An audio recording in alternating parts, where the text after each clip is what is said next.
What is going on, everybody? Welcome to my channel. Today we're going to do a 20 turn guide for Ikit the Tinkerer Rat with Clan Skryre. Now this will be the first video that I do on this channel for Warhammer. I have really enjoyed playing Warhammer. I think it's probably the best game I've ever played. And with the announcement of Warhammer 3, I figured, hey, why not? I might as well just throw my hat in the ring and maybe I can learn something, maybe I can teach somebody something, and maybe we can just have some fun. Now, I can't go live on this channel until I get enough subscribers or whatever the qualifications are to let you be able to go live through YouTube. I do have another YouTube channel that's semi-big. It's in another completely unrelated area, but I have the equipment, so I figured, hey, why not? I'll just throw my hat in and see what happens. But with that being said, Ikit and the Skaven in general are probably one of my favorite races and one of my favorite legendary lords in the game. I like the high elves, I like the dark elves as well. I haven't played all of the legendary lords, but of the legendary lords that I've played, Ikit probably is one of the strongest legendary lords in the game, with what he does for his clan and also what he does just for himself, his battle power, his spellcasting ability, and I mean, just they can shoot nuclear missiles from the sky. What else can you say about that? But we're gonna go ahead. We are going to be playing Mortal Empires. I don't really care much for the Vortex campaign. I just like to play. I like to try to dominate, have fun, and I don't really like to try to just stop the Vortex or, you know, whatever. I just like the Mortal Empires. Maybe eventually we can play some Vortex campaign, but right now we'll stick to this. And you can see we are going to be playing on very hard, and very hard. I typically don't like the Chaos Invasion. I just find it pretty annoying, but you know, I haven't tried it since they changed it. Before, you couldn't even control whether it came or not. It just came, and it would always come at the worst time possible. But we'll try it out here. Obviously, 20 turn guide, we're not going to make it to the Chaos Invasion, but I will try to just continue this campaign with other videos. So if you're interested in that, or if you're interested in Warhammer or whatever, you want to hang out, subscribe below. Then when I can get up to enough to where I can go live, then we can do some live shows as well. But let's go ahead and jump into this. Supreme Warlock Master, your knowledge of science and sorcery is unsurpassed. This is your chance to experiment and make the world your playground of diabolical weaponry. Perhaps the Estalians could be your first test subjects. They may well be harboring a wealth of warpstone, and will surely offer little resistance to a carefully aimed doom rocket. To the north, the Bretonnian dukedoms fight for honor and chivalry. Yet they have a soft underbelly, which could easily be exploited by Skryre's under-empire. Many greenskins dwell in the mountains north of Tilea. They do not know it yet, but both they and the Tileans could prove useful fodder in furthering your research. Your workshop awaits you, my lord. Let the power of warpstone be felt by all through the explosive experiments of Ikit.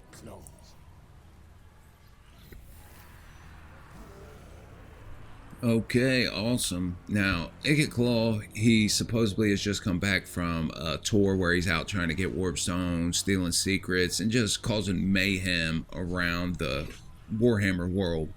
But you see, we start off here in Skaven Blight, which is a swampy, marshy area. You don't get much movement in here.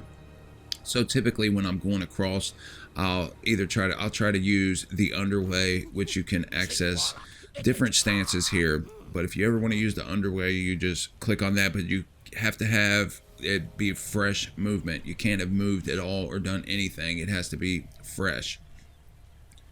And you can also encamp stance, raiding stance, ambush stance, and force march stance. Now, they all have their benefits and they all have their drawbacks, so you have to be careful and read before you go into any stances. For instance, force march, you don't want to just go willy-nilly force march into an enemy territory unless you know what's going on and you're confident that you won't get attacked by a couple armies in force march, because your army will be tired and they'll perform not as good in battle. But starting off, you see, we do start off with a clan rat, some Skaven slaves, a warplock Giselle, a rattling gun, and a doom flare. These two units right here to start off with are amazing. They can rip through pretty much any unit, even late units, but especially early units. They just totally annihilate them, and it gives us a big edge, which they do claim that this is a very hard start, but I definitely don't agree with that. I think it's one of the easier starts that I've played in the game. But we also get a Warlock Engineer, and the first thing I like to do is look at what trait I get. Fleet-footed, 20% in a Tribute Strider. That's, that's not very useful considering what I'll use this guy for. I may have to use them in the early stages to help with some crowd control, but typically I don't. And later on in the game, they never see any action. So that's one of the worst ones you can get. Not the worst, there are some worse ones, but they're all pretty much even once you get past the decent ones you can get. Like Cunning is a good one that gives you a 10% chance for ambush and also enables poison attacks. And there are a few other ones give you some more campaign range and whatnot, but this guy does give you more movement when just being attached to the army. As you see here, increased mobility.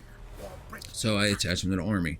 First thing I'm going to do, we start off at war with Astalia, and the first thing we want to do, especially playing in the higher difficulties, is you want to try to get your legendary lord leveled up as fast as possible.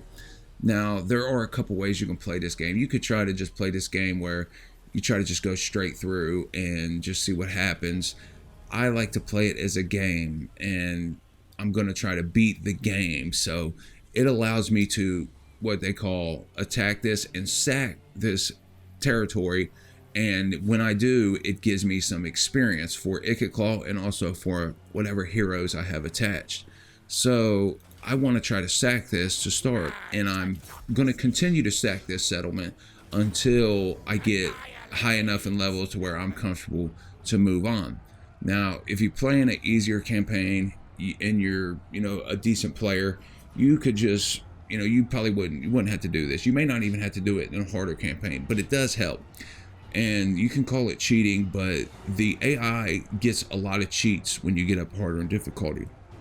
You cannot go hand to hand with almost any unit in the game, no matter what unit you have. The AI is just so buffed up and they do so much damage that there's just nothing you can do. Now, you could auto-resolve this, which auto-resolve just allows you to quickly go through the battle, which does come in handy. I mean, it saves you a lot of time. But with the way this balance of power is, you can see the orange, the higher the orange is, the better chance you are just to get through unscathed. With this being so close to the middle, I probably would get some of these guys took down pretty good in health, and it probably wouldn't even be a big deal at the beginning, because these units here, and this unit does help in the beginning, but these units here are completely expendable and useless, so it wouldn't matter. But for the sake of the video, I'll fight the battle. And we're going up against Pieter Pappenheimer, old Pappy. Now, some of the things I say, you may seem like it's completely basic, and it might be basic to a lot of people, but I'm trying to assume that maybe somebody's watching this that doesn't know everything. So just bear with it. If you already know something, just bear with it. There was a time you didn't know everything as well. So we'll try to help out as many people as we can. Now I'm going to take the Warlock Engineer and stick it behind both my Rattling Gun and Giselle. There's the Rattling Gun. Actually, I'm going to swap these two. I'm going to put my Rattling Gun here and my Giselle towards the outside because it has a longer range, and typically they will try to spread out and come around, but I'll try to draw them down the middle, as you'll see. I take my Warlock Engineer and put him with those because he does help buff these up. At the beginning, not so much, but when I start putting points into his skill tree, as you'll see, he will help big time. Now we're starting off here with the Winds of Magic. We got 12 Winds of Magic, and we have power, we have a reserve of 60. The Winds of Magic, you can find videos to understand how that works, but we're just going to take what we got. And with Ikit Claw, I'm going to move forward, and I'm going to take the Doom Flares around the side. I probably, hopefully, won't even have to use these guys. I should be able to take care of this with just the Ikit Claw. Alright, let's get them, hold them up for a minute. Let's go ahead and hit these guys with a Warp Lightning. Keep going. We're just trying to annoy and slow down these guys as much as possible. Ikit Claw has a strong, powerful ranged weapon, but he doesn't get many shots. But when he hits them, as you'll see, I mean, he does a lot of damage. A lot. Now they're starting to get close. Let's pull him back. Let's back up a little bit. We don't want to take that much damage. Now they should be getting in rattling gun range.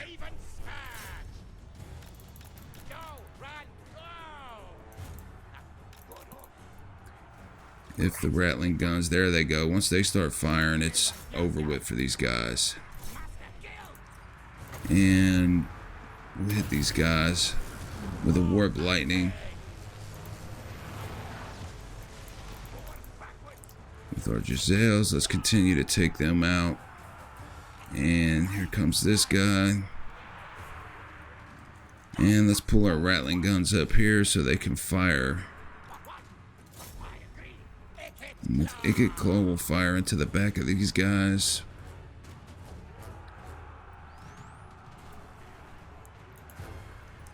There we go, some good damage. Let's pull these Doom Flares through. Let's fire at the back of them. We don't care if we hit our own troops. And once again, now the army losses should be coming. I'm inflicting just serious damage. And now we have this, which should finish them off.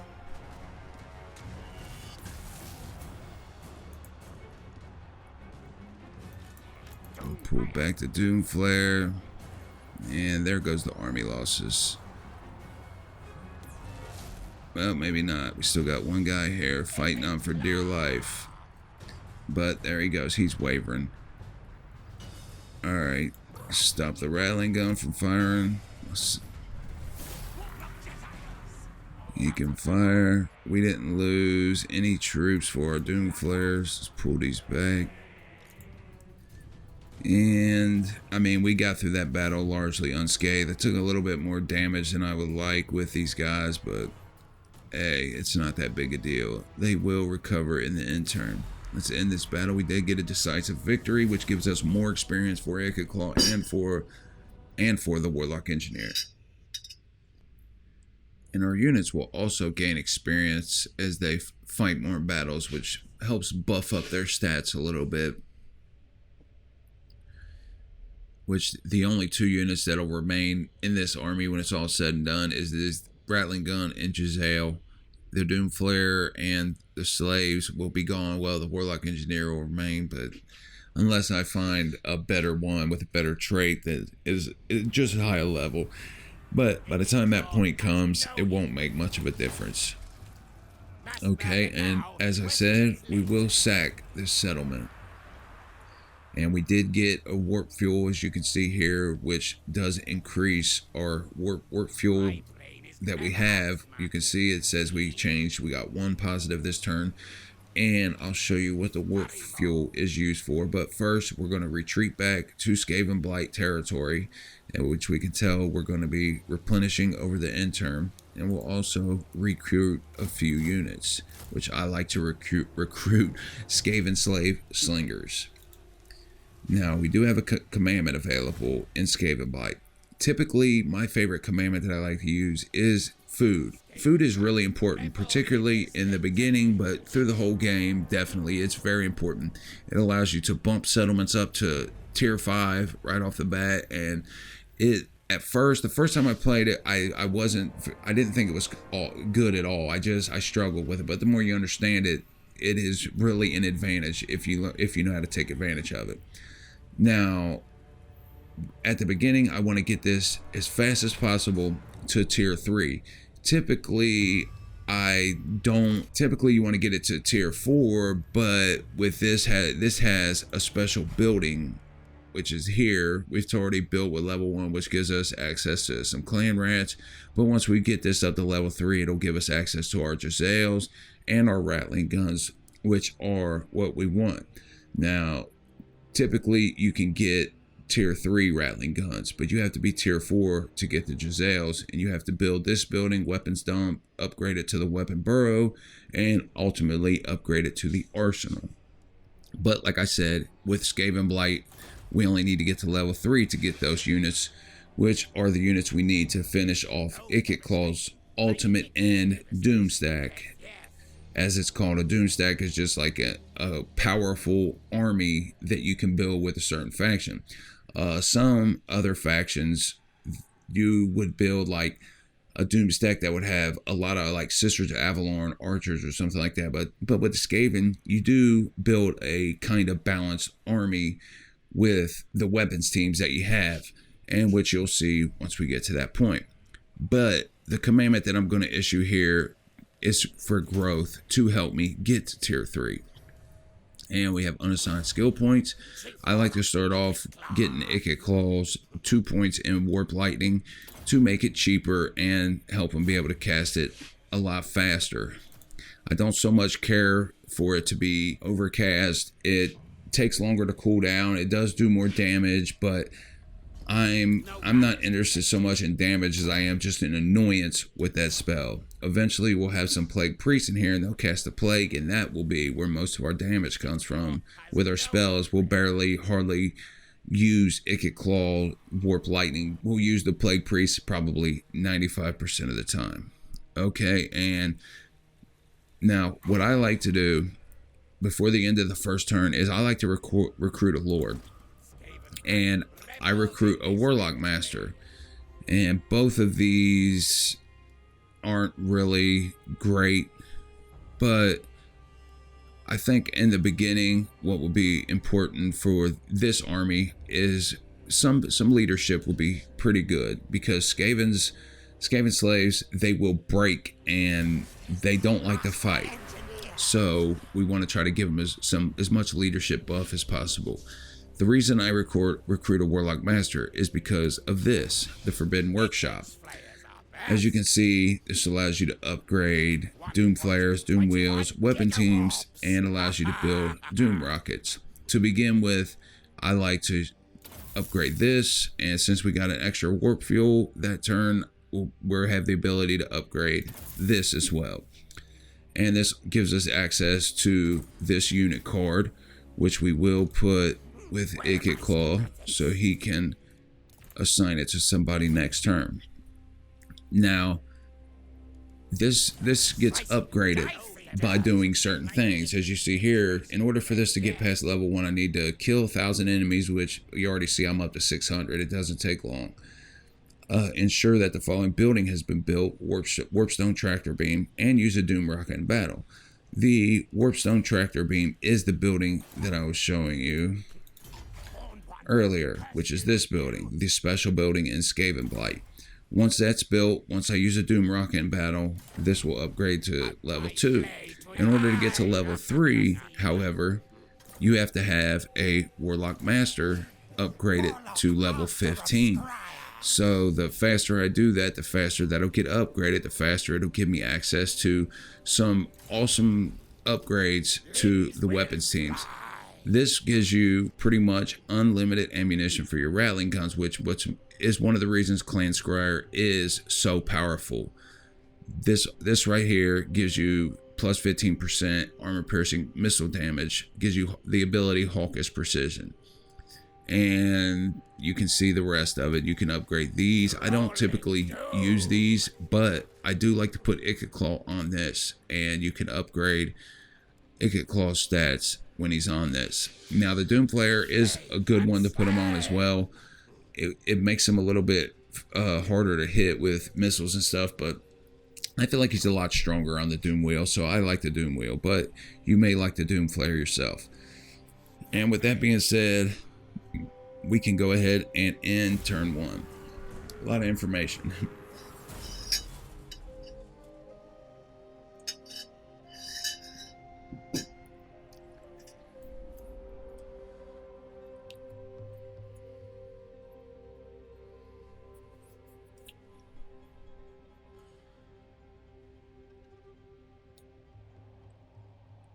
And here comes the Beastmen. Now, I hate these Beastmen. if you don't sack this to borrow over and over again, or if you don't occupy it, then these guys will come in and blow this up. And they're pretty annoying, but they do kind of serve a purpose. They annoy these guys to keep them off my back, to allow me to upgrade Ikit Claw, to level up Ikit Claw, I should say, as much as possible before having to face off against a big army from these guys. There's also another settlement up here that completes this province. As you can see here, province has 3 here, and when you have a complete province, you're allowed to use this, like I just did, to give me growth. You won't be able to do that until you own all 3, or however many is in a province. Sometimes there's 2, sometimes there's 1, sometimes there's 4. So it just depends on your particular province. Now you can see here they are trying to recruit a lord, which on the harder levels they do. If you're playing the easier levels, they won't even bother to recruit a lord. You can just sack this without worrying about a lord, but it doesn't provide them really any extra benefit, considering that their garrison is already beat up pretty bad. So I'm gonna put this on the rattling guns where I like to put it, and we'll go ahead and just auto resolve this time, and we'll sack it again.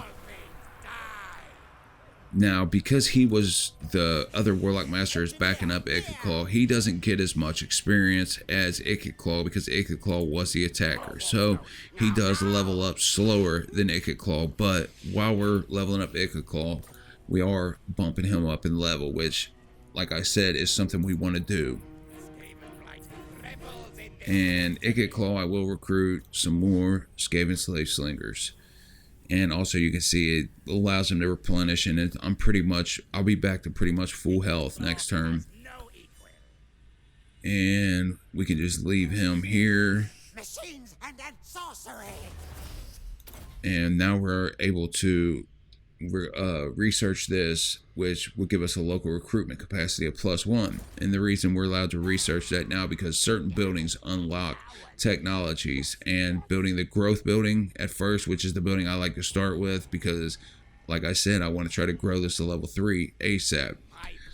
And it also gives you some income, which is another great thing about the Skaven. Every building that they build will give you some form of income, and also may serve another purpose. Like this building gives you growth and income, and also you can see it bumps up your casualty replenishment rate by +2%, and also gives you some Skaven corruption of +1.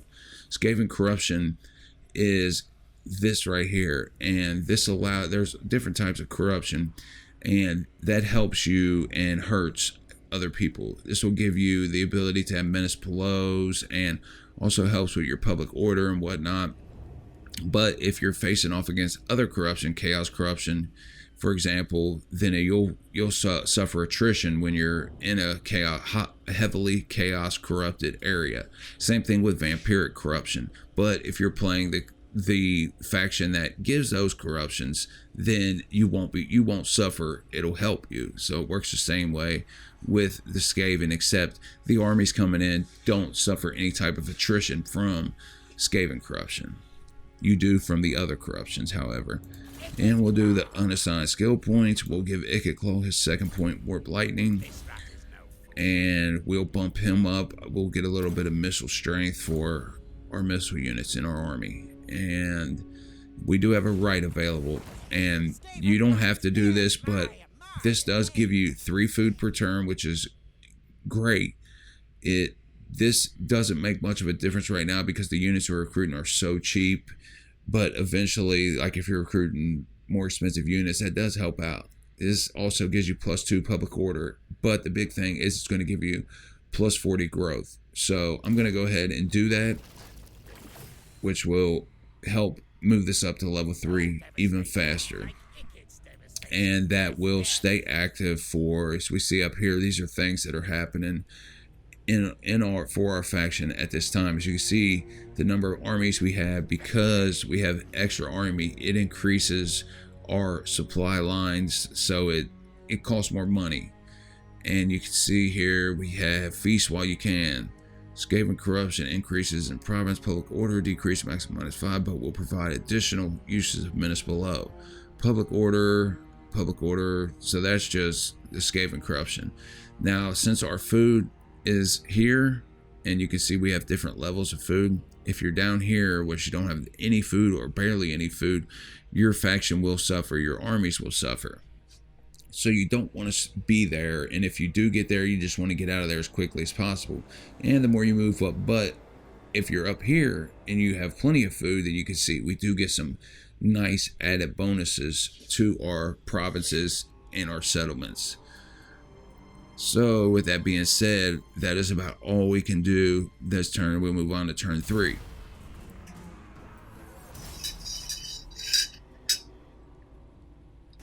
Okay, they've made a mistake this turn, and you can see they recruited a lord, but this time they recruited him outside the settlement, in which you can tell because there's an icon that will appear above him if he's garrisoned. And the reason that's a mistake is because with Skaven being able to ambush people, I can actually, I'll move my other Warlock Master over here, and I'll take Ikit Claw, and we'll attack just him. And I moved him over there so that way I can make sure he's backing me up. But we're going to hope, and he has a high probability of it, that he ambushes this guy. And that way that'll give us an extra battle this turn.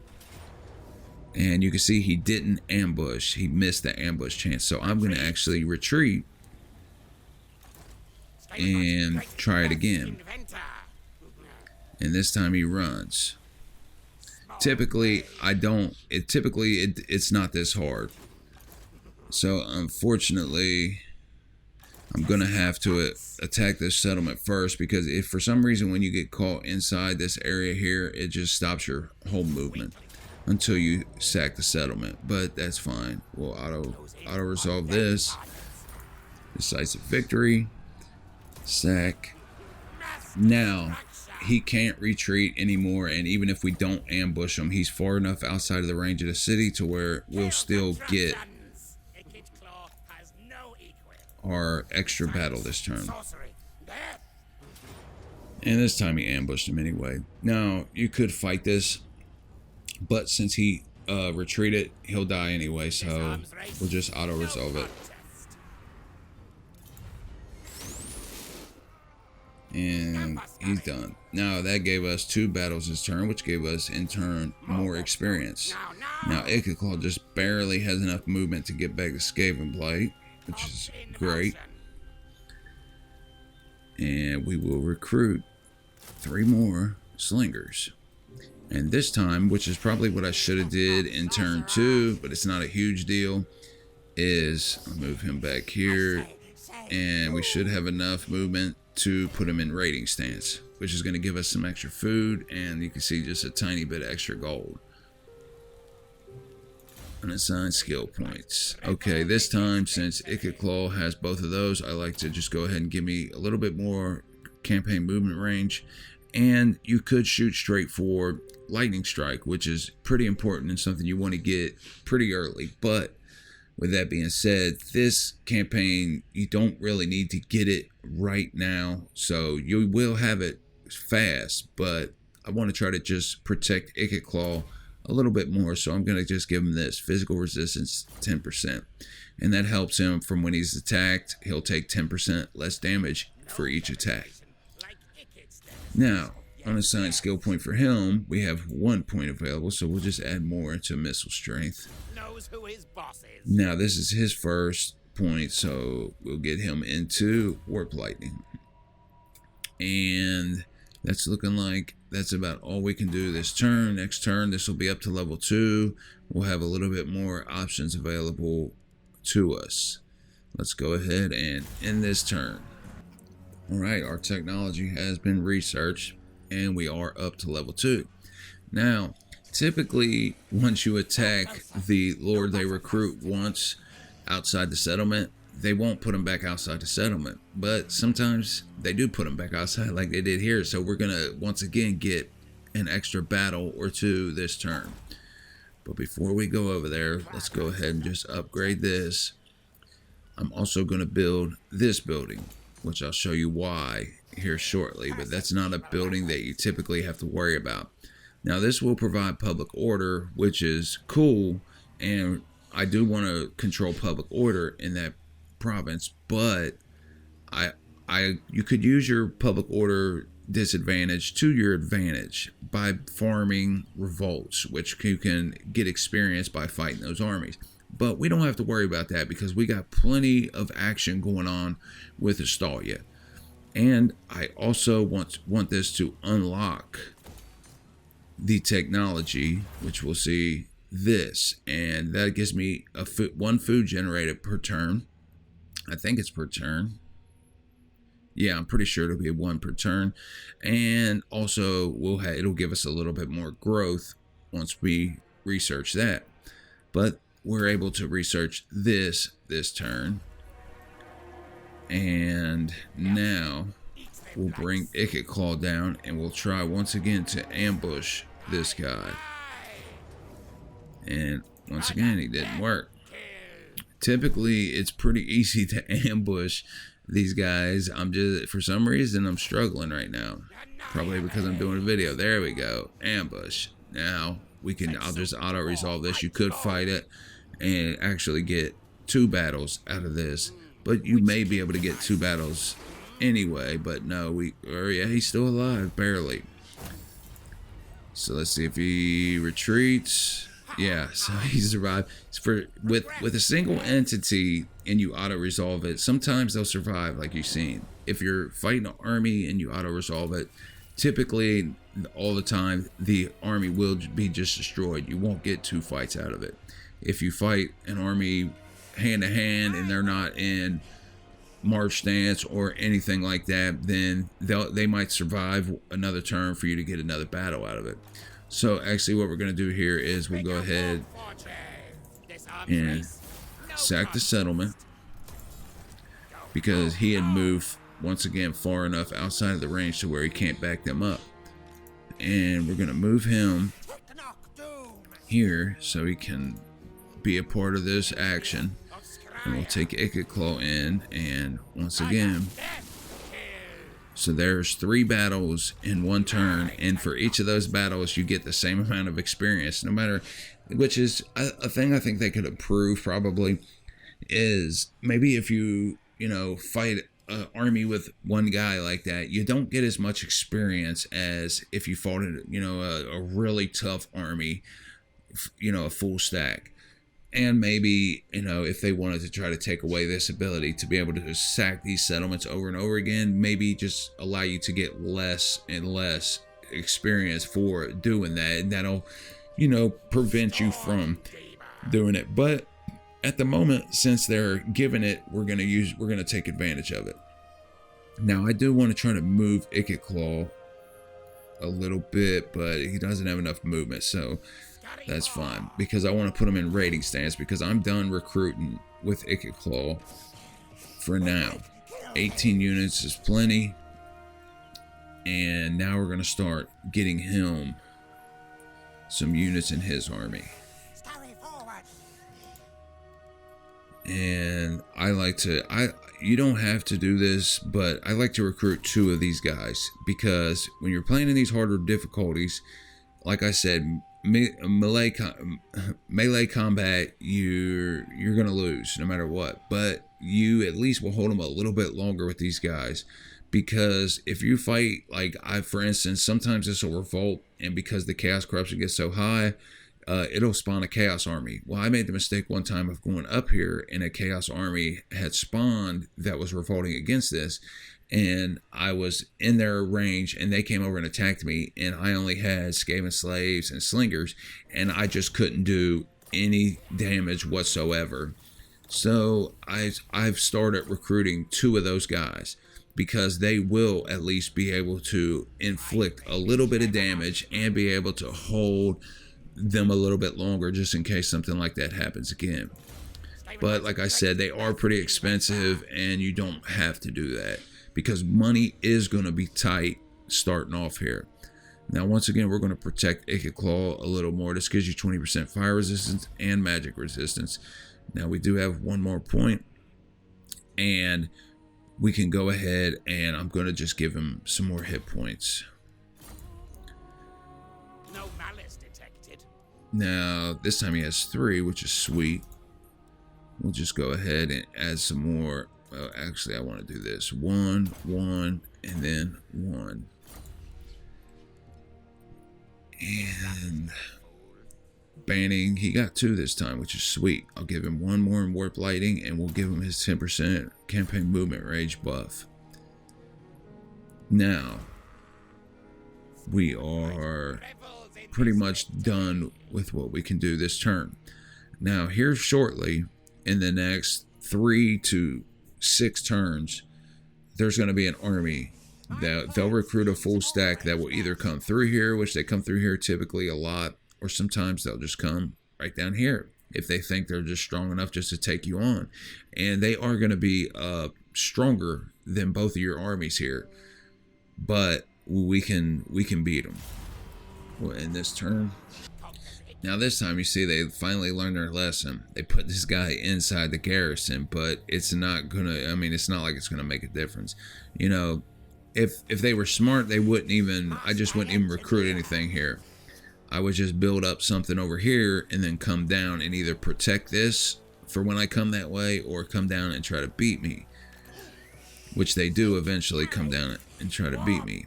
Now you have to pay attention here if you're, like, we're in raiding stance.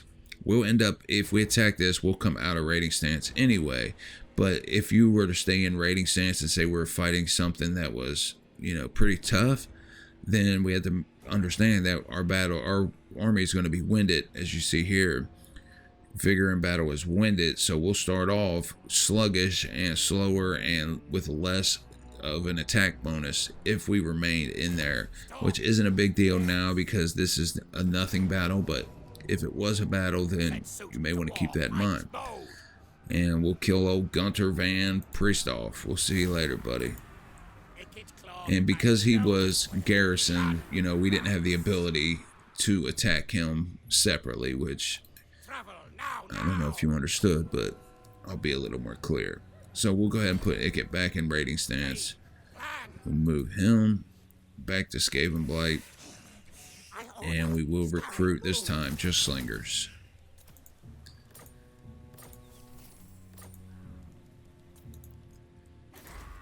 And we do want to upgrade this building.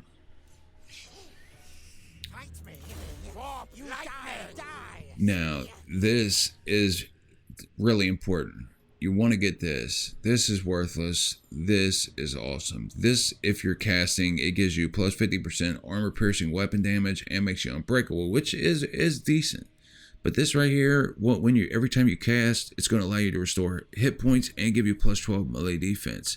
You can restore up to 720 hit points, which it comes in handy a lot. So definitely want to get this.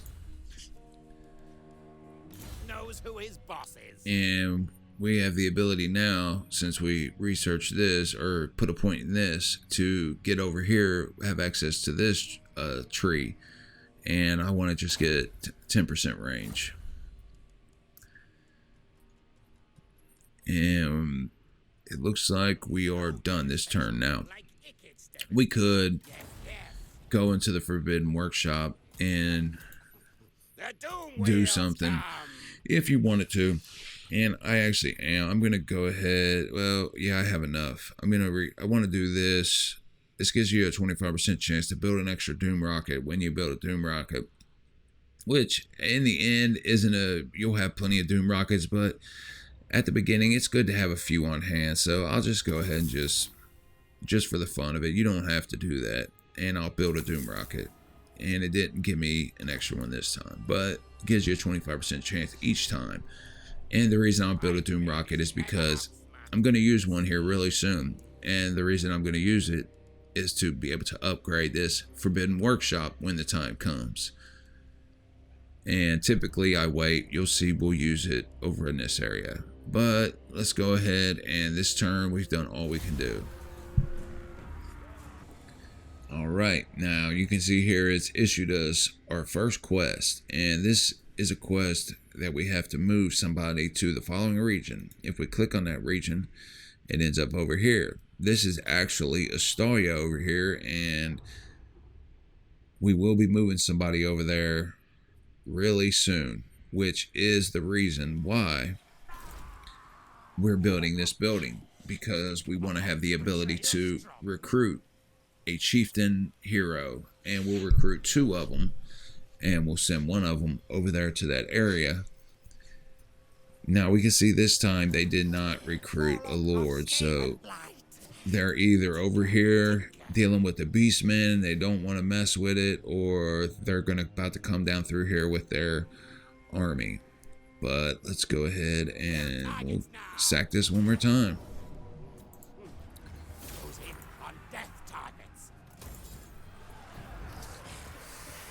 And since we made the attack, it does, like I said, take Ikit Claw out of the raiding stance, but I'll put him back in.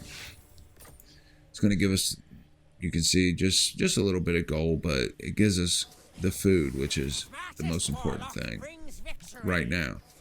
I mean, money is important, obviously, but we do want to have the food to get these settlements up fast. Now, this time I'm going to recruit 2 Skaven Slave Spears and 2 Slingers. That'll give me the amount of melee infantry that I want in the army. Melee infantry. Sorry about that. And here we go. Ikit Claw. Okay, I got my second wind serum. I'm good. I don't want to get this until I put them on the Doom Wheel. Like I said, if you want them on Doom Flare, you could just go ahead and put them on there now. But since I'm there, I'll go ahead and start. Since I'm good here, I'll go ahead and just start working my way to Lightning Strike, which I like to put points in this, which gives me a better success chance for an ambush, which is one of the good benefits of playing a Skaven. Okay, now we got him. Banning got a point, so we'll start getting him towards Lightning Strike as well. And that's all the points we got this turn. I think that's about all we can do. Next turn, we'll be able to recruit the chieftain heroes to go over to Astalia and to help out Banning the Infectious. Now, they should be coming down here soon with their army. It could be any turn now. But they come every time, and depending on your level of difficulty, depends on what they come with. Don't ever enter into any deal with these guys.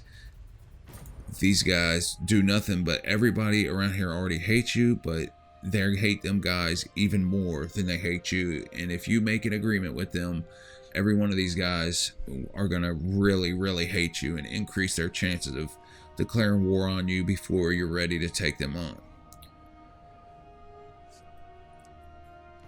Enemies in sight. Alrighty. It's time to take Ikit Claw, and we're going to sack it again, boys and girls. No contest. Yeah, sack. Ikit. Back in raiding and banning, back over here to get you one more round of recruits. And this time, recruit hero. Now, unfortunately, we don't have enough money to recruit 2 of them. So what I'm going to have to do then is, which is one of the, like I said, disadvantages. I'll have to not recruit as many of those as I wanted. It's one of the disadvantages of running with 2 armies from the start and just going off this one settlement. Now, as far as the chieftains go, one of them, I don't care what trait they have. The other, I want to try to get a decent combat trait. So we'll just go with fleet-footed for this one. And he'll go into Banning's army, and this guy will just go with this one. He's the one that's going to go explore for us. And recruit. We don't have the money. That's alright, it's not a big deal. Okay, we did that. Let's get our ammunition built up. And that's all the levels up this turn. So we can move on to turn 8. And keep an eye out for the army. It should be coming. Now this is typical, but the pirates of Sartosa has declared war on Tilia. Now that's a good thing. That keeps them busy with each other, but you have to keep your eye out. These guys will try to sneak up and declare war on you, so we'll make sure we're ready for that when the time comes. And I don't remember. Okay, this is the guy that's going to go explore, and we're going to go ahead and attach him to Banning's army so he can get in on the experience train. And whoops, that's not who I wanted to attack it with, so we'll retreat. I thought I clicked on Ikit Claw, but it switched over when the hero attached. Now we're good. Resolve. And we'll sack it again. And we're gonna put Ikit in raiding stance again. And typically I would be done at this point recruiting, but because we didn't have enough money, we'll just recruit 2 more. 18 is plenty in both armies, and because we have to keep an eye out for our cash flow. It's going to start getting close to red here really soon, if not in the next turn or two. And we can see here that a Regiment of Renown has unlocked. And Regiment of Renown are units that you can recruit that are just like regular units, but they're, a specialized unit. They're a little bit stronger. But you typically want to keep those for emergencies. However, when I'm playing the Skaven, I do use the weapon team, Regiment of Renown, in Ikit Claw's army, which we'll see by the time I make the Ikit Claw's Doomstack. Research available. Let's get this one in for food. And Ikit Claw. Okay, now that we have this available, I'm going to go ahead and get this, and we'll get back to Lightning Strike soon enough. This gives you a 10% cooldown to all of your spells, which makes you able to cast Warp Lightning even faster, which, like I said, is the goal when it comes to Ikit Claw and Warp Lightning. I just wanted to cast fast and annoy and just do, a little bit of damage. We'll get his battle abilities up a little bit, and since we got our heroes, we can go ahead and just get rid of this building. That's the only reason we built that building. Now, surprisingly, the army still hasn't come. They should be here really shortly. We're going to get an idea of what's going on because our hero is going to be able to go over there this turn. But now that we've got Banning recruited with the number of units that I'm fine with, we'll put him over here in raiding stance as well. With the empty slot that we got from demolishing the building, I'm just going to build this. This, as you can see, is going to give you some good income for the price. 190 within two and a half turns. You've recovered your investment because you untain it +1 and takes your recruitment cost down 5%, which isn't a big deal in the beginning, but I guess it could add up once you get up to the more expensive units. Now let's go ahead and we can get an idea what's going on over here. There they are. They're on the way.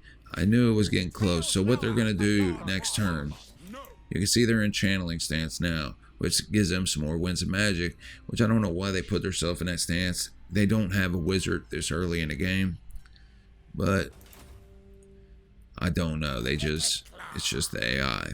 Now, this turn, what I could do is we're going to sack. Which kill device to use? Sack. Sorcerer inventor. Yes. Now, in order to give myself as much of a chance as possible, and also it will potentially allow me to just auto-resolve this battle, which saves me some time for this. But if you didn't want to, if you wanted to fight it, you could. I could fight it and beat this army. And granted, they are pretty tough because they do tend to recruit a lot of crossbowmen, which is they'll just totally annihilate your Skaven slaves, Skaven slingers, and everything. So you'd have to rely on beating them with your Doom Flare, with Ikit Claw, with the Chieftain, and with banning, and with your rattling guns of Giselle, which is, it's not too hard. But I'm gonna put him in ambush stance, and I moved him over here so that way he can also back me up. But what they're probably gonna do this turn, if they don't detect me, is they're gonna move. They're gonna force march and to garrison themselves in here to try to stop me from continuing to sack this and potentially taking the settlement. Now we're going to research this. Since we have it available, it's going to give us a little bit more growth, which we should be pretty close. 7 more turns until surplus point. So here soon, this will be able to, or actually it's already ready to be up to 3. I just need to have the money, 3,800. So we'll start working towards that. And this turn, we'll go ahead and pump one here. It's going to help us with this ambush success here as well. And we'll continue you towards lightning strike. Knows who his boss is. And with him, we'll get some melee defense. And with this guy, we want to make sure. I like to do this because I don't want to forget about him. But I don't. You see, I have him. You see the red arrow? That means that if I didn't move him again, that's where he would move next turn. But I want to point him to where he's going, so that way he heads on the right path and gets the full amount of movement possible, so we don't waste any time. In a campaign, the first 20 turns or so is the most critical thing, the critical time in the campaign. If you have a strong start, if you can get your lord leveled up, if you can get some heroes, in certain cases heroes, sometimes you can't get heroes early, but if you can get your lord leveled up, get you a couple good provinces, win some battles, you can set yourself up for a great campaign. If you fail in the beginning of a campaign, you will set yourself up for a really hard time. So with that being said, let's move on to turn 10, the halfway point in this video. Okay, now what they've actually done that they typically don't do. Typically they won't bring both of these armies over here. Typically they'll just bring the one army and force march in here. So they didn't discover me in ambush stance because I'm still in ambush stance. So what we're going to do is, let's go ahead and move our hero, get that out of the way so we don't forget. And I could have just let it move for me, but what I don't like about it is it moves the camera over there, and sometimes I want to see what's going on here, and I like to just fast forward through the turns for time's sake. But what we'll do is we'll take him out of raid stance.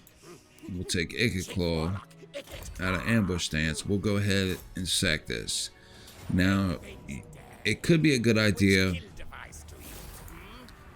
to just go ahead and occupy the settlement, which could be beneficial. We could occupy it and then just wait and defend against these guys. But what we're going to do before we go ahead and occupy it is we're going to try to attack, and we're going to attack this one army, and we're going to hope we ambush them, and then we'll just have to fight the one army, and then we can fight the other army, and it's going to give us more battles and also make it easier on us. So okay, we did not ambush them, so what I'll try to do is retreat. Try it one more time. Science, sorcery, death. Okay, we got him this time. And you can see here the balance of power is just insane in our favor. So for time's sake, I'll auto-resolve it, because we're not going to take hardly any damage, and the damage we do take to these guys is totally insignificant. Now, I want the money at the moment, and now what we'll do is we can bring... I don't know if he'll have enough movement to get back, so what I'm going to do is I'm just going to make this attack with Ikit Claw. And we'll auto-resolve this as well. And once again, I want the money. Now both of their armies are dead. They are completely at my mercy. They've always been at my mercy, but now it's going to set into them that it's over with for them. So let's go ahead, and we could occupy this to level 3. However, level 2 is good enough. I want to save the food. And what I typically like to do is just build walls. Now it gives us money. Like I said, every Skaven building is going to give you some sort of income, but it's also going to help increase our garrison a little bit. And I'm going to go ahead and force march Ikit Claw up to here because we're going to launch our attack on their main settlement next turn. And if we look up here at their third settlement, it's been raised, and I would imagine the Beastmen went ahead and raised that, which it's, you know, the Beastmen, they do help keep these guys a little busy and weaken them, but I don't like it when that happens because I like to keep that settlement there open. And what I'll typically do is march my other Warlock Master over there after we make these attacks to just sack this settlement to get him up to level 15, the level I want him at. And since we got a bunch of money from those battles, we're now able to get Skaven Blight going to level 3. And with Ikit Claw, he's now at level 13. So we'll just continue to move him toward Lightning Strike. Knows who his boss is. And for a Warlock Engineer, we can go ahead and add some speed to our missile units and weapons teams. And we'll continue moving him towards Lightning Strike as well. And we'll give him some more melee defense. And we can go ahead and we can go ahead and just end this turn. And now he's gonna beg for his life, but guess what? Lupio, negative. Your time is coming to an end, my friend. Now, unfortunately, we're not going to be able to make the trip with our other Warlock Master for the first attack. He just doesn't have enough movement range, even on Force March. He just falls just a little bit short, so we'll just Force March him over here. And that'll give us some more income. And this guy leveled up over to intern, so we'll get a little bit more speed going into the battle. Now this is also going to give us our opportunity to use our Doom Rocket that we need to use for our workshop to upgrade. So I'm going to launch the attack with Ikit Claw.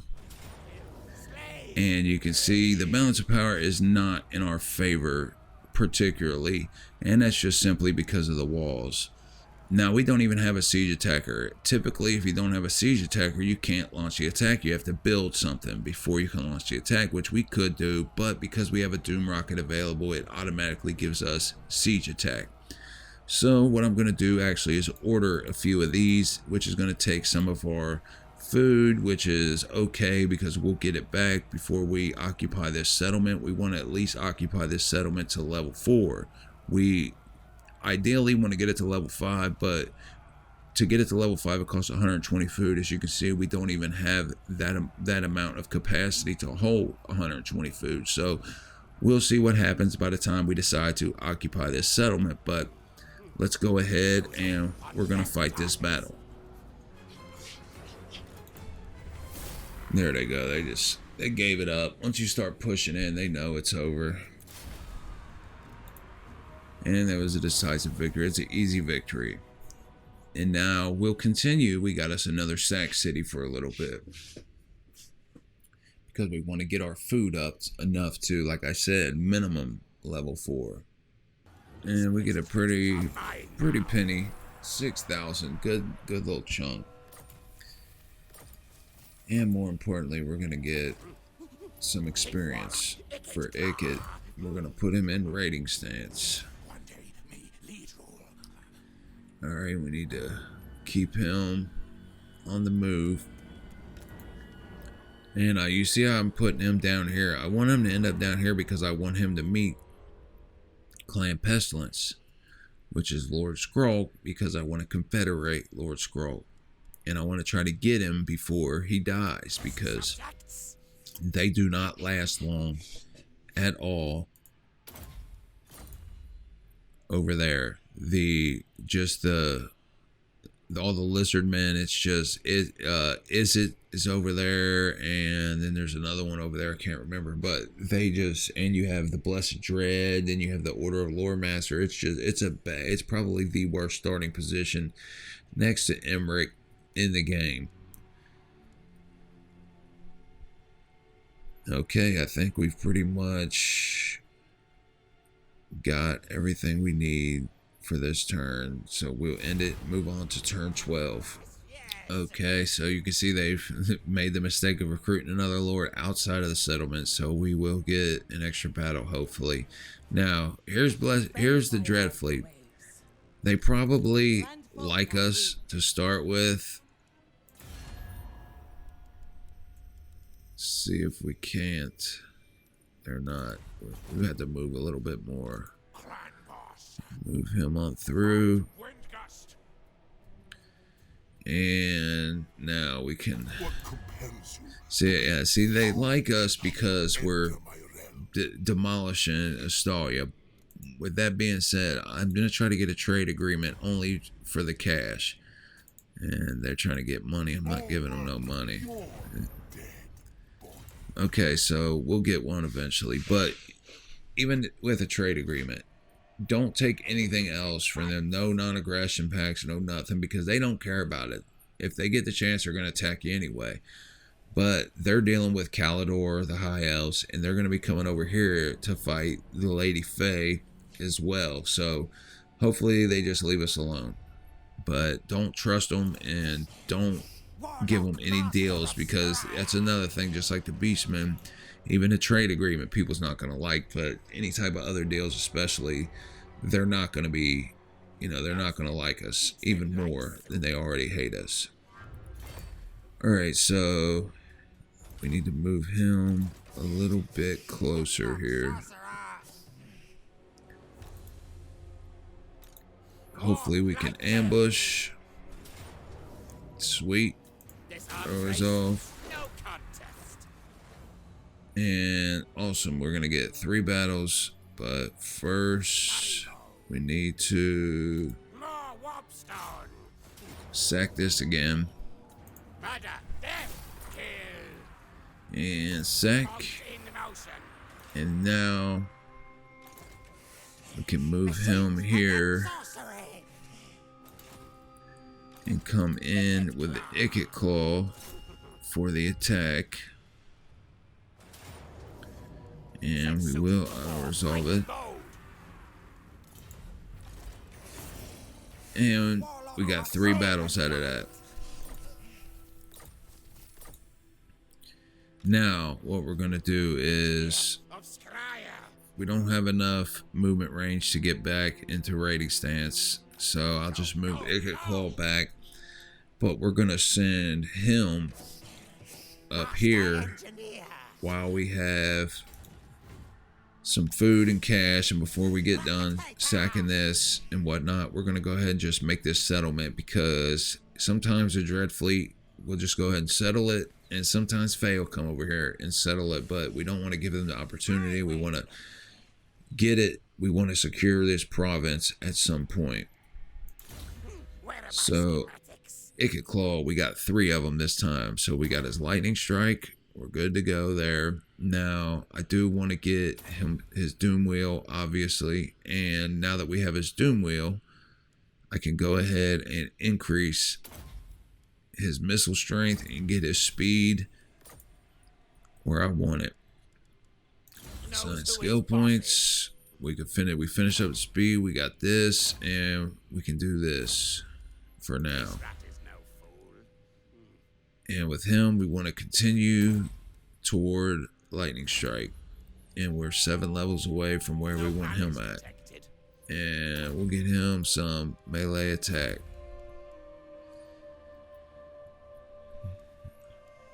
And that's about it for this turn. But what I'm gonna do, and what I could have done a while ago, and sometimes I do it a while ago, but I was just waiting. I want to go ahead and get this, and I'm gonna go establish an under empire in Skryre. And the reason I travel all the way over there is because it'll take me a while to get over there anyway, and I want to try to get some income, and that is a pretty rich settlement, so we'll go. That's a good one to settle. You could also go up here and settle an under empire, Karl Franz's capital, Altor, for whatever it's called, and that's a pretty decent one as well, and that's one that I eventually do. But I'm going to send him over there not only to settle that, but also to open up some of this map so we can see what's going on. And we've already moved him. Yes, so we'll end this turn. Okay, now we got one more turn, so this is up to level 3, which is great. And we're going to bring him this way to skip over the marshland. It just takes up so much movement to move through there. You can just bypass it by going this way.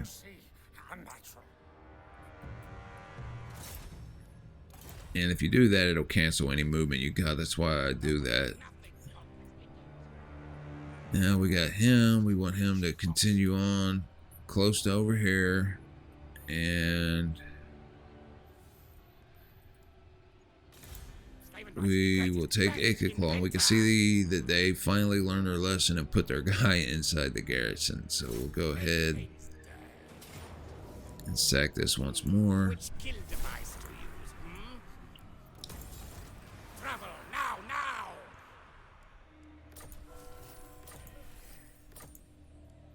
And we could put Ikit in raid stance. Plan! Sneak! Scary! We just colonize this to level 2. Quick, kill things! Now you do want to try to get walls built in this settlement pretty early, because if the high elves ever catch a smell of you, they'll come down here and harass you. He could come over here and try to attack you, and she will eventually come try to attack you. I do like to go up and beat her pretty early, try to get the trait she gives. I can't remember exactly what it is. There's a lot of different traits you can get from different people, but now this here's okay, but I want to get this right now, and then we can get that later on down the road. Okay, so with him, actually this turn, I want to go ahead and start increasing the mobility of this army. And that's all we got this turn. So let's go ahead and move on to turn 14. Getting close. Awesome, that gives us some extra money. It's right in time because we definitely want to get this upgraded. This upgraded. These are all going to help with our money situation. I want to build this, and I want to build this to start with. And what that gives you is the ability to recruit siege units, and also the ability to recruit another warlock engineer and also a plague priest, which you want to get ASAP to start leveling them up. And with him, we can go ahead,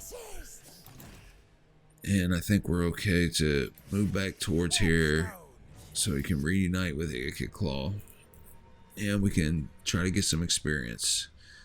Go ahead, sack. And actually this turn, what I'm gonna do, I don't have enough money, so never mind. we'll just go ahead and auto resolve. Contest. Steel face. Sec. All things. And we can recruit that next turn. I want to recruit a regiment of renowned rattling gun. This one, just so it can help increase the balance of power in our army. And I add that to Ikit Claw's army anyway, which I want to try to get his Doomstack done. I always try to get it done ASAP so I can just steamroll everybody. Because once I have that army built and leveled up, it's almost impossible to beat. The doom comes. Alrighty, keep going, buddy. Heading through. Scamper, scurry.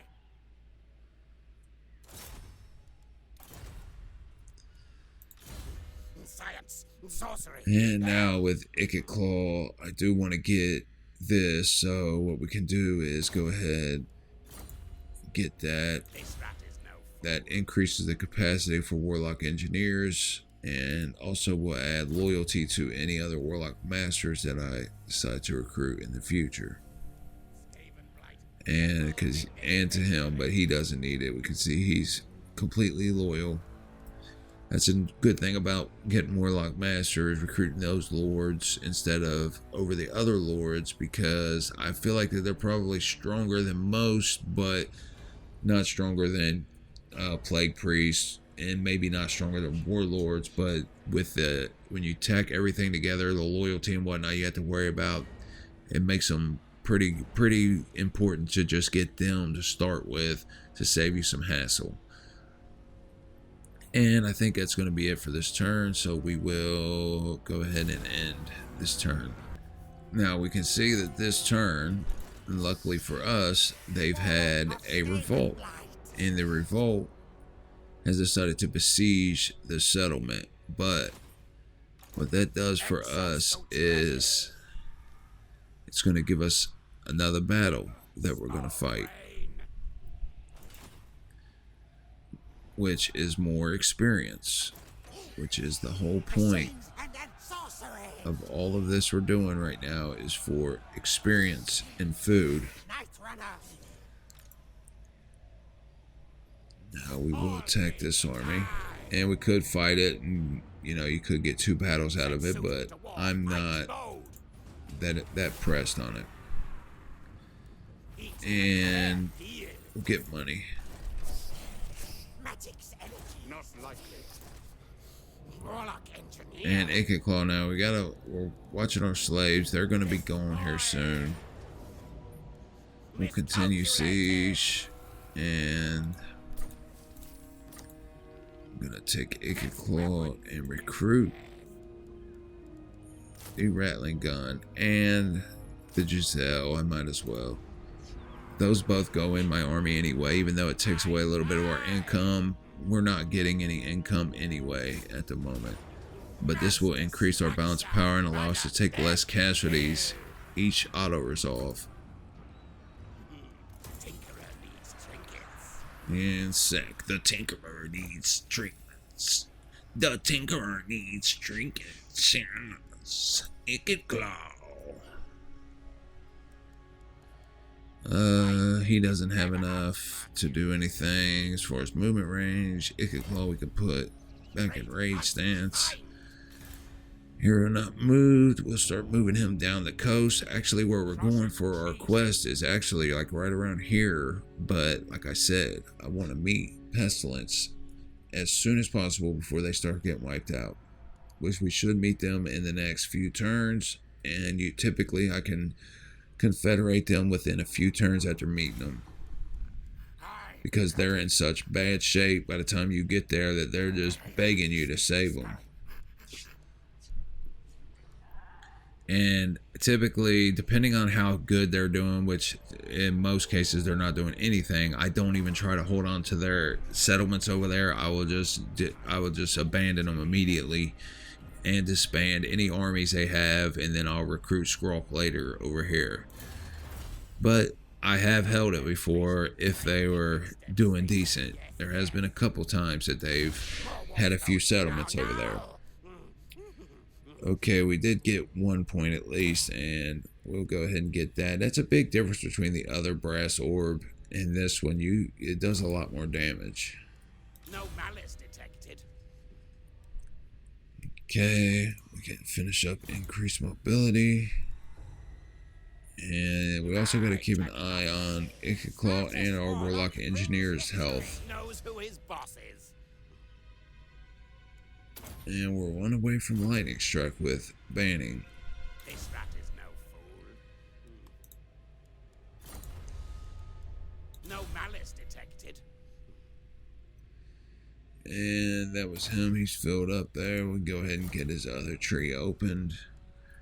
And now we'll move on to turn 16. We are 4 turns away from the end of this guide. Okay, now, you can't account for everything that's going to go wrong in a 20-turn guide. Like, for instance, now these guys have decided that I guess they want to come over here and go to war with me. So, what we have to do at this point, and it's unfortunate because I wanted to try to keep attacking these guys for as long as possible, but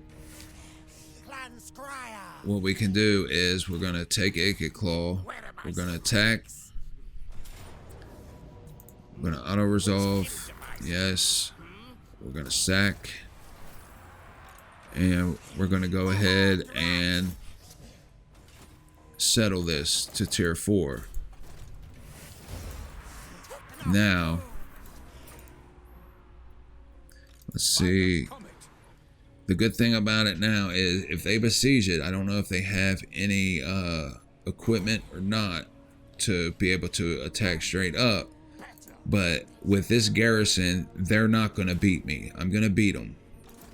But they're definitely not going to win when I get Ikit Claw down here. Because he is going to... They may lose their nerve and run. But we'll see. Now what I am going to do is we're going to upgrade Ikit Claw. I have Ikit Claw on his Doom Wheel. I have him with Lightning Strike. I have him at his second Wind Serum. He is almost at, full power. There's nobody, it's going to be hard. It's going to be hard pressed for me to lose at this point. I don't think I will lose this battle. And it would be unfortunate if I did, because I'm going to lose a lot of money that I just invested into that.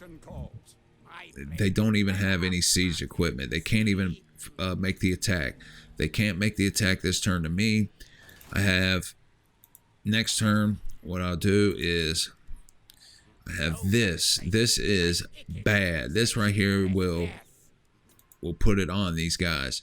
I would imagine they're going to lose their nerve. Now that I've come here, I'm going to replenish over the end turn. I can't recruit because I did force march over here, but that's fine. Now, let's repair this. Let's get our money situation in order. That's definitely important. And this will add us a little money as well, fast. Okay. Now, typically, I would have sacked this for a few more turns, but with this guy coming, I'm going to need to prepare for the eventuality that I'm going to have to just come straight down here and take these guys out, because as you can see, these guys are pretty powerful now. They beat them, and you would think that they would be focused on this, like they've done lost their settlement, but I guess they wanted to shoot their shot. They thought that I was too far away to get back to them, I guess. But what I do want to do is go ahead and open up the Forbidden Workshop. And even though I just spent a lot of money, I do want to build another Doom Rocket to get the cooldown going, because I may have to end up using a Doom Rocket on them. I don't know. It's going to depend on how the battle goes. But as we can see, I mean, that's not a tough army at all. I shouldn't have zero problem with them. And unfortunately, I really would hope that I could have got this built to upgrade my workshop, but I'll get the building back even if they do take it. But I don't think they can beat me, not with this garrison.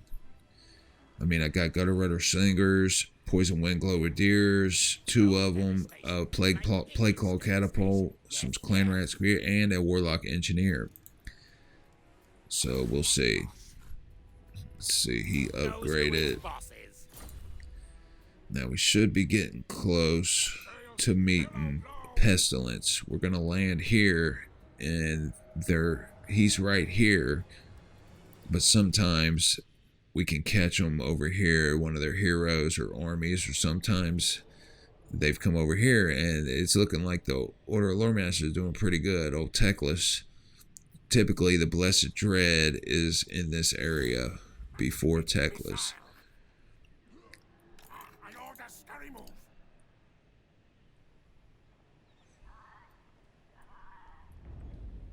I mean, that just shows you how ignorant the AI is in this game. I mean, these guys are obviously facing a crisis with these guys coming up and attacking them, and they take their whole full stack and come over here and attack me when I'm not even bothering them yet. You would think they would be focused over there, but apparently not. And now I'm not worried about growth as much as I'm worried about food at the moment, so I want to use the commandment to get us some extra food. And we've increased that. We've got their speed up. I'll just start boosting the income in the province or the area. Let's go. I think we can go ahead and in this turn, they can't reach me with either army to catch me in force march. If you click on an army and you look, you'll see a red outline. That's their complete movement range in the stance they're in by the time you click on them for the next turn. So as you can see, even if they force march all the way over here, they can't. So worst case scenario though, besiege us, and then I can come over and I can reach them next turn. Let's see. Yeah, they decided to raid. Pretty stupid. I mean, that is absolutely just the dumbest possible move I think they could have done. What we're gonna do is just move him over here. We'll get him closer to get into the action, because we're gonna just go ahead and take these guys since they're stupid enough to do that. Okay, I'm gonna have to actually, if I want to get that, I'm gonna have to cancel something that I'm building, and I guess we could cancel this, even though I've lost. Well, I only need, let's see how much I need real quick, because I'll lose 3 turns on that. 1,500, so I need like 700. Don't think that's only like 300 to build, so I have to cancel it. That's all right.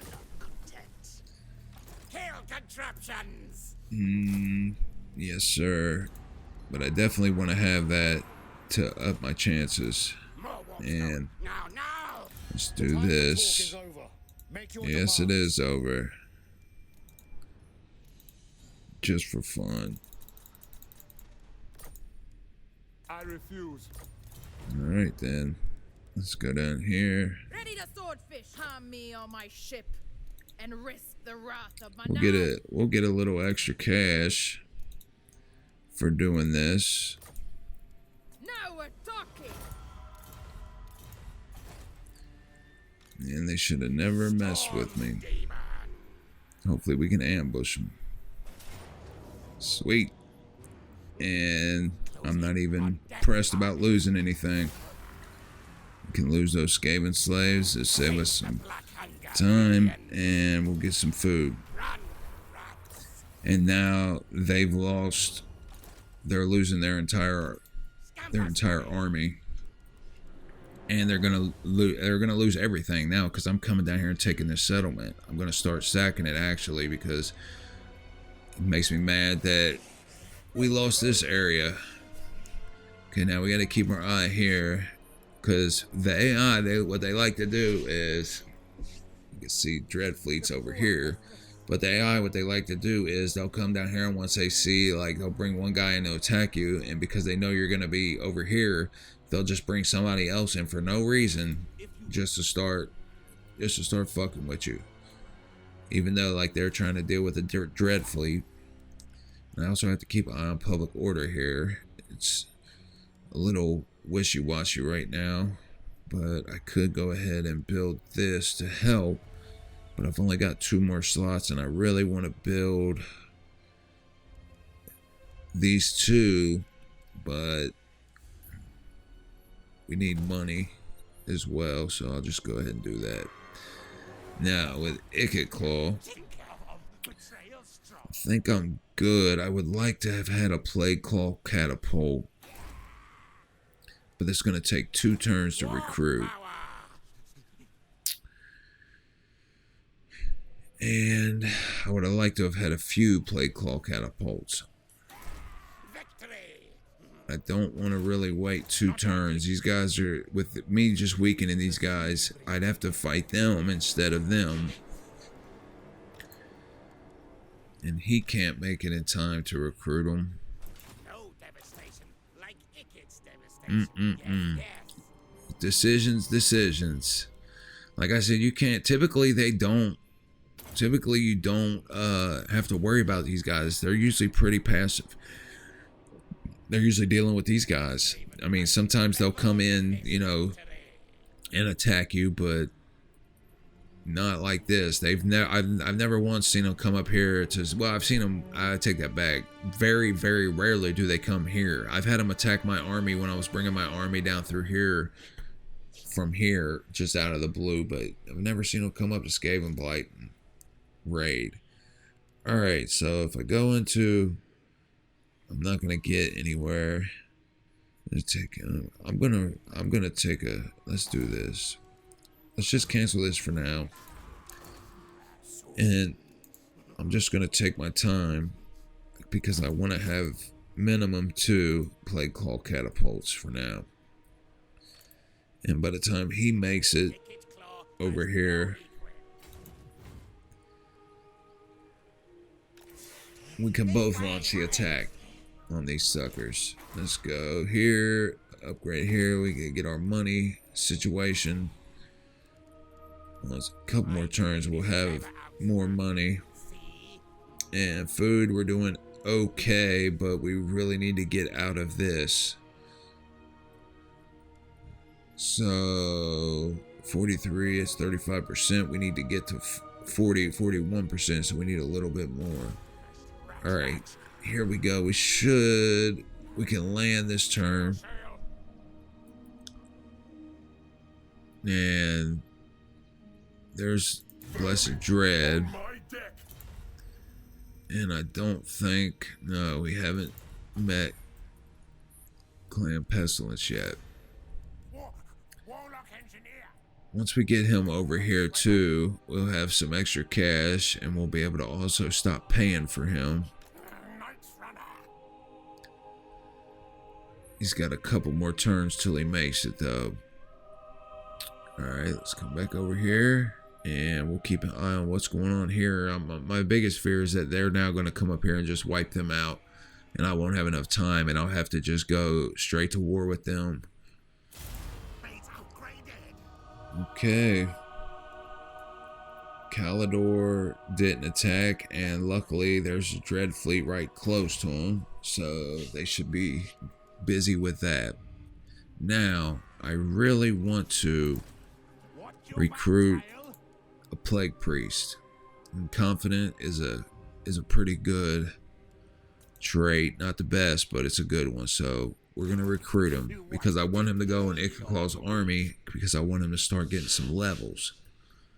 Even though it took our money this turn, it'll be alright. Now, we can go ahead and get him over here. Get ready because Ikit Claw will be done recruiting next turn. And we're going to launch the assault on Talia. Now unfortunately we're not going to be able to reach it with our movement range next turn. No malice detected.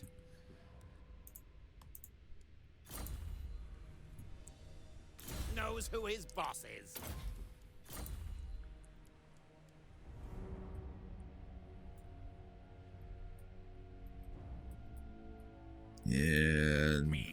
can move him right here. Hopefully we meet him. No. Not yet. Alright. We'll see how good they're doing. I'm sure they're probably pretty close to being annihilated. Okay. Now, see, just like I thought, their army has left, and I guarantee hopefully they don't launch the attack soon, but it's not looking good for us.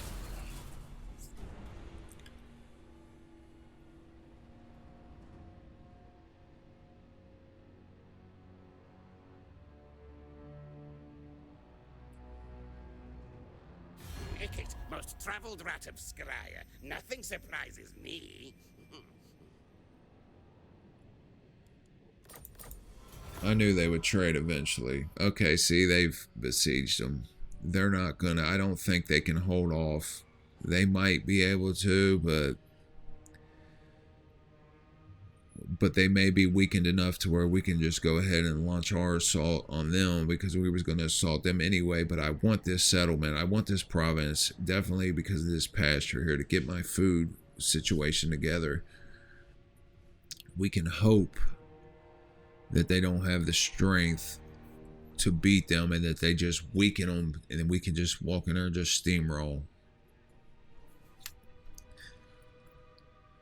I mean, that was just how, I mean, how stupid do they have to be? Does the AI have to be to launch that attack on me? I mean, come on, man. That was just, it's just so dumb. Now, I like to have 4 plague call catapults in Ikit's army. So what I'm actually going to do is move on down here. We're going to move him a little closer, and I'm going to recruit the other 2 plague call catapults and maybe have them ready, and you can see we're going to be good to go here on Ikit's army. I can round him out here really soon as well, but we need to get our finances in order ASAP, because as you can see, we're not doing too hot on the finances. Alright, bring him down here. He's gonna get with Ikit here soon enough.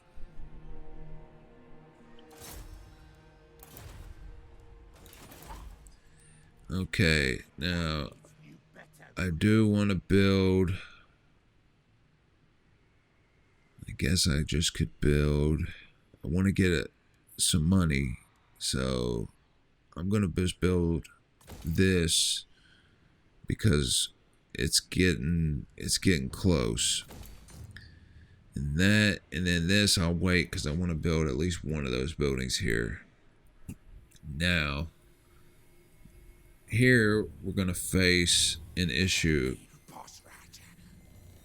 Skryre is right here, and we need to get up here for our quest, so we're at a Y, but if we go here we might not meet him, so we have to take the chance and go this way, and we'll just lose a little bit of time. And there he is.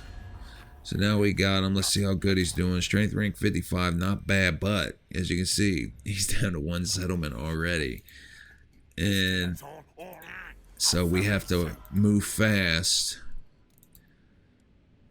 And we're not gonna, obviously I'm not gonna be able to hold this over here. I just don't have the cash and the resources right now.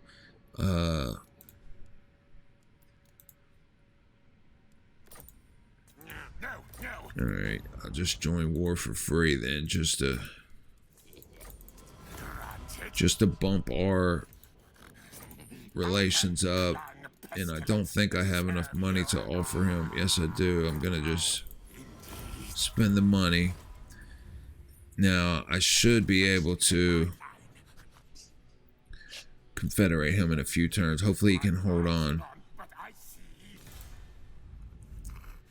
because I could bring him back eventually. I'd have to come over there and then get a revolt, and it's just not ideal. I'd rather just confederate him. Okay, we got 2 more turns till we can get rid of him, thankfully.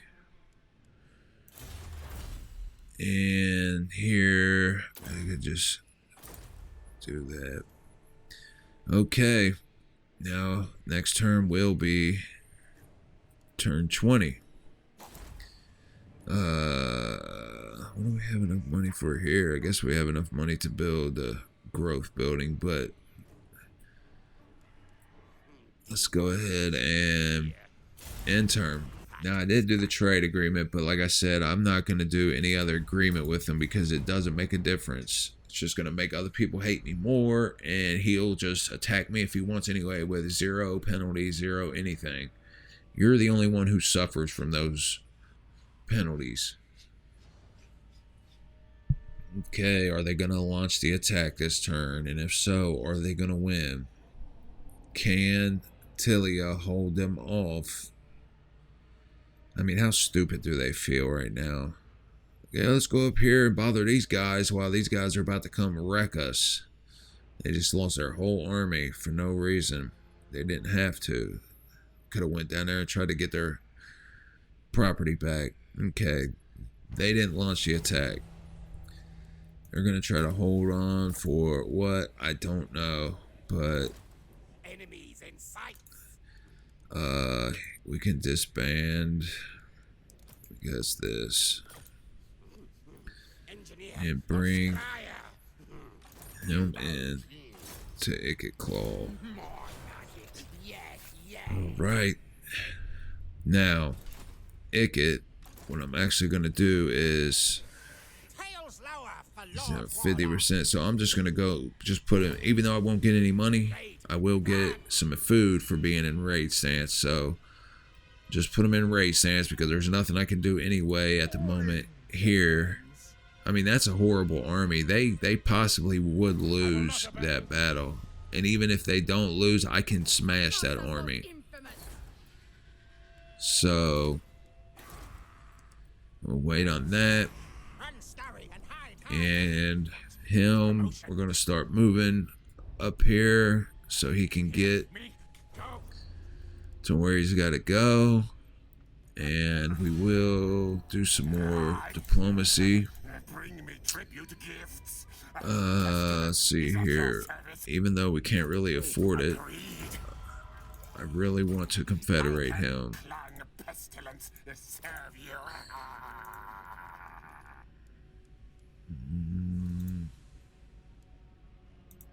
I think we can get a little more this time. 400 perhaps.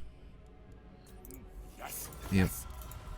Alright, now that there will put us to 42, which is cool. Let me give him Touch me. another gift. Beg, I do not infect you with. Granted. Alright. Now, we should be pretty good with him. Hoopstone. And he will be Skryre. here. He can't reach Karaza correct this turn, I don't believe. Ooh, very close, but no. Breaks, tails, move. So that's 20 turns, and I mean, like I said, you can't prepare for everything. The fact that Tilia came up there, he kind of threw a monkey wrench into the whole operation, but that's good because that just goes to show you, like, you can't really prepare for everything. I've had Faye come over and start raiding before the 20 turns is over with. I've had the Dread Fleet come over and attack me. I've had Kalidor actually come over, declare war on me, and attack me through here. So different things can happen. You just have to prepare yourself. Ideally, I would have just kept staying over here, sacking this until turn 20. And then about turn 20, I would have just upgraded this to level 4, level 5, whatever I had the opportunity to do. And Ikit Claw would have had more levels. He would have had more levels. I would have had the money, you know, the buildings all built through here. Come over here, I would have been ready to start recruiting Ikit's Doomstack. But unfortunately, it's not working that way because these guys are actually going to cost me some more money next turn, but I'll have at least this income to offset that, and also this income as well. So that should be okay. It'll keep me out of the red. But I'll continue this as a campaign, but I think that's a pretty good starting guide. You know, it's really important, like I said, to get your lords leveled up as much as possible, because the AI has all kinds of cheats. I mean, they do stupid crap. Like, that is the stupidest damn thing that they could have done, was come up there, raid me, and attack me. I mean, like, why? Did you think that it was going to work out good for you when you had these guys down here? I mean, just took over your settlement. I mean, come on, man. That was just, I wasn't bothering them. I wasn't going to come over here. I typically will come over here, but I wasn't even going to come over here until probably 10, 15 more turns. So they just, you know, up the date of their execution is all they did. So let me know, man, what you guys think about the guide and everything. I appreciate y'all. Subscribe to the channel if you want to see more guides. I'm going to do more guides, more legendary lords. I'm going to do more campaigns. And then if I ever get up enough subscribers, then I will go live as well.